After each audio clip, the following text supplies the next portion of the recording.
అన్నమయ్య జిల్లాలో తాగుబోతు వీరంగం సృష్టించారు. చిన్నమండెం మండలం బోనమల ఎంపీపీ పాఠశాలలో దారుణం చోటు చేసుకుంది. పుష్ప అనే వ్యక్తి మద్యం మత్తులో పాఠశాలలోకి దూరి విద్యార్థులను చితక్కొట్టాడు. 4 విద్యార్థినీల చేతులు విరగొట్టాడు. దెబ్బలకు తట్టుకోలేక విద్యార్థులు పెద్ద ఎత్తున కేకలు వేయడంతో గ్రామస్తులు పాఠశాల వద్దకు చేరుకున్నారు. గ్రామస్తులను చూసి మందుబాబు అక్కడి నుంచి పరారయ్యాడు. దాడిలో గాయపడ్డ 4 విద్యార్థులని గ్రామస్తులు రాయచోటి ప్రభుత్వ ఆసుపత్రికి తరలించి చికిత్స అందించారు. మందుబాబు విద్యార్థులపై దాడి చేసే సమయంలో స్కూల్లో టీచర్లు లేకపోవడంతోనే ఈ ఘటన చోటు చేసుకుందని విద్యార్థుల తల్లిదండ్రులు ఆరోపిస్తున్నారు. గవర్నమెంట్ స్కూలా? ఎవరు మీ టీచరు?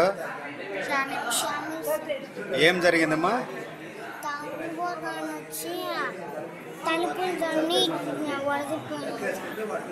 తన్నినాడా?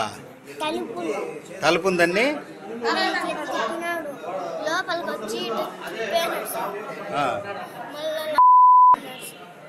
అవునా?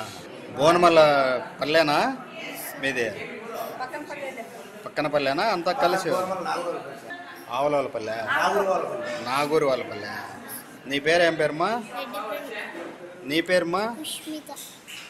నీ పేరు? నీ పేరు? అందరినీ ఒక్కడే కొట్టినాడా? వాడిని మీరేం అనలేదా?